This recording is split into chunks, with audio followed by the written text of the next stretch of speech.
vor dem großen Herbstlaunch gibt es neue Luke Littler Darts. Dieses Billig-Darts-Set hier von Amazon. Muss man schon sagen, oder? Bei 26 € für 80% Tungsten-Darts von Luke the Nuke Littler? Könnte ein Schnäppchen sein oder fliegendes Altmetall. In dem Preisbereich ist alles möglich. Aber darum habe ich die auch noch nicht ausgepackt. Das mache ich jetzt mit euch zusammen, um zu schauen, was gibt es für 26 €, wie spielen sich diese Darts und wo muss man vielleicht Kompromisse machen. Okay, kleiner Preis, kleine Box. Die Luke the Nuke Littler Darts. 80% Tungsten. Ich habe hier die 22 Gramm Variante. Die gibt es auch in anderen Gewichten. Blende ich euch ein und ich habe bei Amazon dafür 26 € bezahlt. Gibt es aktuell noch eine Rabattaktion. Normalpreis irgendwo so um die 30 € bis 34 €. Ist nämlich kein unbekanntes Konzept in dem Sinne, denn ich habe da schon mal die Gabriel Clemens Darts vorgestellt. Die gibt es unter anderem auch von Nathan Aspinall, Raymond van Barneveld oder Phil Taylor. Das ist so ein Amazon-Only-Package, gibt es also nicht im Fachhandel, sondern zum reduzierten Angebotspreis bei Amazon. Hier drin ist immer ein Set vergünstigte Darts, dazu dann 2 Ersatzschäfte und Flights, also 2 Sätze jeweils. Dazu dann immer so ein Gutscheincode, um Dart Counter, die App, 1 Monat kostenfrei zu spielen und so ein ganz einfaches Wallet. Und vom Pricing ganz klar wird jetzt hier das Portfolio einfach abgerundet. Denn es gibt ja auch schon dieses Brass Darts Package, das kostet so um die 17, 18 €. Ähnliches Konzept, deswegen habe ich hier auch noch mein Täschchen, wo ich es schon mal vorgestellt habe. Da sind auch 22 Gramm Darts, können wir auch gleich mal mit denen hier vergleichen. Das ist die Brass Dart Variante, die dann die typischen Luke the Nuke Schäfte und Flights drauf hat. Und genauso gab es hier nochmal einfarbige Ersatzflights, 2 Sätze und genauso die Schäfte. Keine Ahnung, wo ich die jetzt hier versteckt habe, aber das ist das Brass Dart Set, was ich jetzt hier noch im The Nuke Case mit drin habe. Und hier habe ich dann auch noch mal die Gabriel Clemens Preiswert-Variante. Die fand und finde ich an sich auch noch ganz gut. Man sieht es, die sind auch schon ordentlich bespielt. Sowohl die Condor X-Flights sind schon so ein bisschen abgenagt, als auch die Darts selber haben hier und da schon ein paar sichtbare Spuren bekommen. Ist aber genauso ein 80% Tungsten-Dart, den ich nur gerepointet habe. Hier sind die Condor Beak Points mit drin. Und ich meine, so um die 30 € habe ich für die Dinger bezahlt und muss sagen, für den Preis sind die echt vollkommen in Ordnung. Und darum bin ich natürlich gespannt, was gibt es jetzt hier im Paket bei Luke the Nuke Littler. Also ich hoffe, das spiegelt hier nicht zu sehr. Hier ist dann schon mal das Target Wallet mit den Darts drin. Schaue ich mir gleich an. Ein Set, ich würde mal sagen, schon neue Flights, also ein bisschen anderes Design auf jeden Fall in 3 verschiedenen Farben oder Styles. Auch da können wir gleich mal reingucken, bevor die Tüte zu sehr knistert. Das ist diese Dart Counter, ja, Gutscheinkarte. Wenn man die umdreht, hinten drauf ist dann so ein Code. Lege ich da mal hin und Schäfte müssten doch genau auch noch dabei sein. Einmal in Gelb, Lila, Weiß. Kurze Pro-Grip-Schäfte mit diesen ganz dünnen Ringen drauf. Aber immerhin gleich Ersatz im Paket. Das ist soweit erstmal in Ordnung. Standard-Schäfte, 100 Mikron Standard-Flights im Spielerdesign für Fans. Why not? So ein kleines Wallet, ja, immerhin. Die Darts sind hier verstaut. Und wo sind sie? Da ganz unten drin. Okay, und so sehen dann die Darts aus. Auf den ersten Blick, ja, gerade Form. Hier ist ziemlich viel los. Also in Bezug auf so Rillen, ist ganz feiner Ringgrip. Gucke ich mir gleich mal genauer an. Vorne einfach ein bisschen blau abgesetzte Sektion. Ganz einfache Barrel Nose und... Oh, okay. Ich schiebe mal, glaube ich, den anderen Kram beiseite. Das lenkt ja jetzt nur ab. So. Also fühlt sich ein kleines bisschen scharfkantig an. Okay, da muss ich jetzt selber mal kurz die Brille abnehmen und etwas genauer gucken, denn es fühlt sich erstmal ein bisschen an wie Shark Grip, obwohl es in beide Richtungen gleicher Grip ist, deswegen kann das nicht ganz sein. Und es ist ein sehr eng stehender Multi-Ring-Grip, der sich dann mit einem feineren Ringgrip, der aber ein bisschen weiter raussteht, abfixt. Also so ein bisschen hoch-tief, hoch-tief. Das ergibt auf jeden Fall ziemlich griffige Darts. Gerade im hinteren Bereich würde ich sagen, das ist mittelstarker Grip. Vielleicht ein kleines bisschen mehr, wenn man halt ein bisschen mehr drückt. Also 3,5, so von 5 würde ich dem geben. Vorne blau abgesetzt, das ist so ein bisschen breiterer, aber trotzdem auch scharfkantiger Ringgrip. Ist in etwa das gleiche. Auch so 3, 3,5. Vorne normale Barrel Nose, nichts Besonderes. Schwarze Standard Points. Ja, erwartungsgemäß. Okay, erstmal schlicht. Das Design kommt dann hier mit dem Setup. Das war das, was mir bei den Clemens Darts zum Beispiel ganz gut gefallen hat. Die schwarz-rot-goldenen Ringe natürlich. Und wo ich doch die Barrel hier gerade noch habe, ohne Setup, können wir sie ja direkt mal wiegen. Also 22 Gramm Variante soll ich haben. Der ist bei 21,91.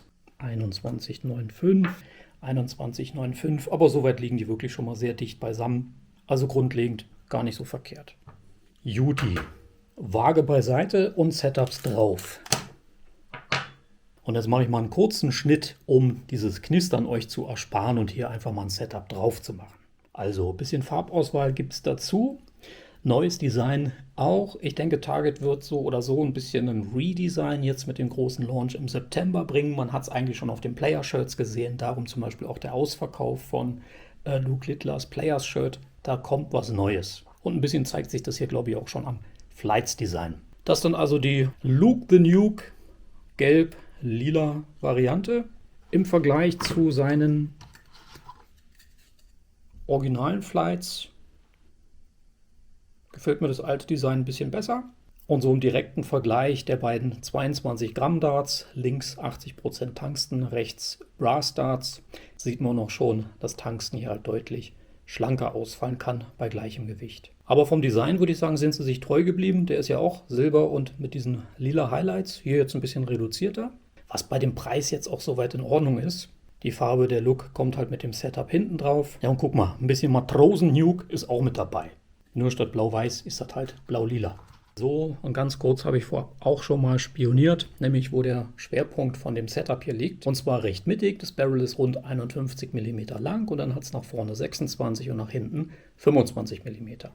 Jetzt ist es 80% Tungsten. Okay, das ist dann ein bisschen weicher natürlich als 90 oder 95% Tungsten. Das heißt, das kann schon mal sein, dass gerade bei diesen feineren Ringgrip-Arten sich das mit der Zeit einfach runterspielt oder grundlegend einfach nicht mehr ganz so griffig wird. Und ja, obwohl es halt ein Target Dart ist, kommt er hier ohne Swiss Point, sondern noch mit ganz normaler, standard eingepresster Spitze. Ich zeige hier mal ein Leck 501. Das ist das zweite Leck, das ich mit diesem Original-Setup gespielt habe. Und du siehst am runterlaufenden Timer auch, wie lange das geht. 43. 41.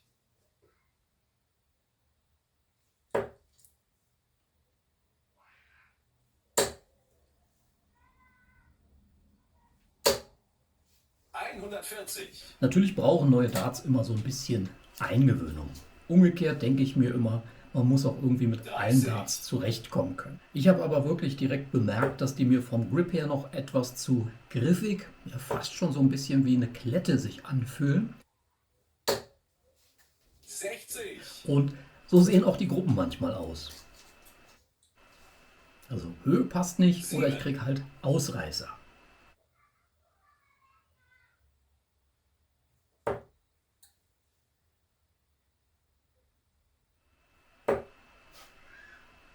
Jetzt sind das 80% Tungsten-Darts, also der Grip spielt sich so oder so mit der Zeit gewiss auch ein bisschen runder und dann wird es mit Sicherheit auch etwas besser. Aber aktuell finde ich den vom Feeling her ein bisschen hakelig. Und mich nervt auch ein bisschen, dass ich die Flights schnell lockern und ich die immer wieder in Form biegen muss.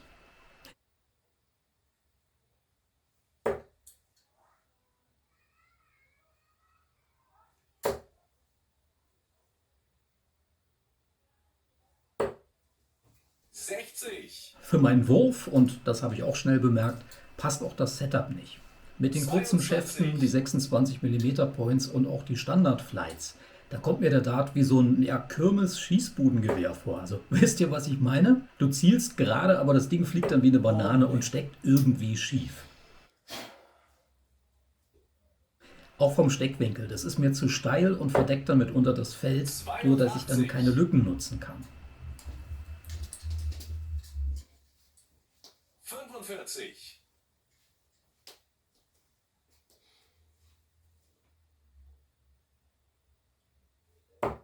Schade.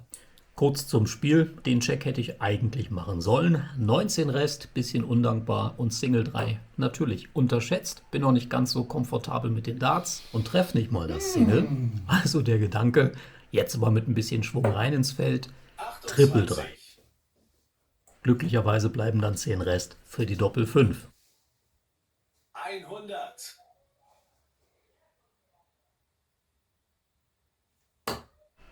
Check Dart. Das sind jetzt einige Kritikpunkte, aber ich kann das Setup ja auch an meine Bedürfnisse anpassen. Genau das habe ich gemacht. Einmal 30 mm goldene Target Storm Points drauf und hinten die Luke Littler K-Flex Flights mittellang. Und schon kriege ich in der Tat ein besseres Feeling für die Balance, fliegenstabil und der Steckwinkel ist perfekt für mich. So gelingen mir also auf Anhieb gleich bessere Aufnahmen und auch engere Gruppen und das macht wirklich einen riesen Unterschied. Hier mal der Vergleich. Links eine Gruppe mit Original Setup, rechts eine Gruppe mit dem für mich jetzt optimierten Setup. Das obere Bild soll euch so ein bisschen zeigen, wie das etwas aus Entfernung aussieht, also ungefähr so, wie ich das dann beim Werfen sehe. Und das untere, wie dann der tatsächliche Score ist. Gerade beim linken Original Setup Shot könnte man aus einigem Abstand ja vielleicht meinen, das ist eine 70 im besten Fall. Der letzte ist dann doch noch in der Triple 20 gelandet. Denn bei der Aufnahme war es in der Reihenfolge so, dass mir der erste Dart hier auf Schießbude schön schräg in die 5 ging und der Flight hat mir dann durch den aufrechten Steckwinkel das 20er Segment verdeckt. Zweiten Dart habe ich folgen lassen, bin am Flight hängen geblieben, noch eine 5, aber rechts war ja noch so eine kleine Lücke, um mit ein bisschen Schwung ins Triple zu gehen. Ja, natürlich nicht. Also das war im Grunde so ein Blindshot und der wurde durch die steckenden Darts einfach zum satten 11er Score in die 1 gelenkt. Und die Gruppe rechts ist auch nicht optimal, denn hier landete mein erster Dart, also der ganz links, knapp unter dem Triple 20er Draht. Da der Dart aber flacher steckt, sehe ich dennoch das Feld und habe halt Platz. Und hier spiele ich dann auch nicht den Flight an, sondern orientiere mich da eher am Barrel oder direkt eben an dem Punkt im Feld, wo ich treffen möchte. Und so ging dann der zweite auch direkt in die Triple 20. Oberer Triple 20 Draht wäre sogar für mich optimal. Der steckt jetzt hier ganz unten im Feld. Und so habe ich dann aber noch die Lücke versucht, bin da auch hängen geblieben, okay, für eine 100er Aufnahme dann. Aber das meine ich, 11er oder 100er Score mitnehmen. Und mit dem Setup, finde ich, kann man auch wirklich einiges rausholen. Gerade jetzt in diesen nicht optimalen Würfen, wo du nachkorrigieren musst. Okay, genug Eindrücke, fasse ich mal zum Fazit zusammen.